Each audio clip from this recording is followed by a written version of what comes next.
This is an open letter to the woman at Walmart. I saw you when I walked in. It looked like you'd been there for a while.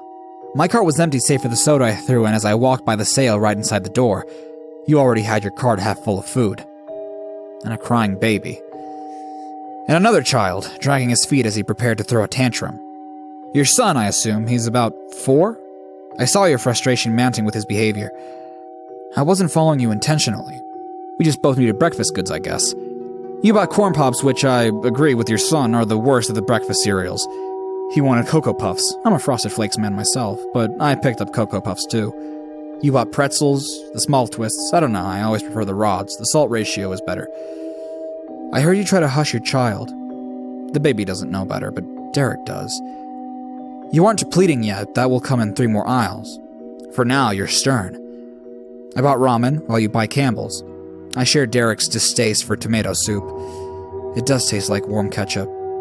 His tantrum is growing. He's pulling on the sides of the cart, yelling earthquake and terrifying the baby. You scold him loudly and he hangs his head. I too share a love of natural disasters, but I prefer hurricanes. I like that we named them. It's comforting to give destruction a name. Now I'm following you. I'm interested in Derek's story. I watch you as you fill your cart with food. I'm so distracted I almost forget to buy crunchy peanut butter. My children, they love the crunchy kind. I love smooth, but a parent's love, right? We all make sacrifices. I see Derek try to sneak Capri Sun into the cart. He isn't very stealthy yet. You yell at him and rip the box out of his hands.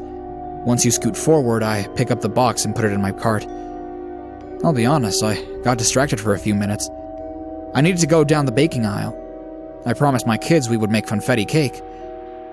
I don't know what happened, but when I emerged, you were at the corner where the baby clothes and food meet. Derek was crying. You were yelling and almost in tears yourself. You turned and walked away. You left Derek crying as he sank to the floor. You were only going to go a few aisles and turn back, hoping he'd learned his lesson. I've seen it before. I understand. But you should never do that. Did you know that Derek has a very feminine face? You let him grow out his hair. I think he would look good as a blonde. Many girls are doing the pixie cut these days. I have an extra dress his size in my truck. It has Anna and Elsa on it. Kids love Frozen. I could scoop him up and hug him. I'd comfort him, promise to get him some soda and candy. We would be gone before he got to the appointed turnaround aisle. He would like my red truck. All my kids do. When they open the glove compartment, it's filled with toys. I think Chase left his Game Boy on the seat again. Derek could play with it. Derek is too harsh a name for such a delicate child.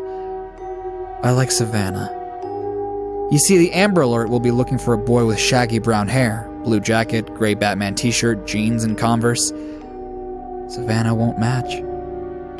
She'll love her new brothers and sisters. We're making funfetti cake tonight. I have too many children right now. It's hard to feed a family of 7. Savannah will have to wait.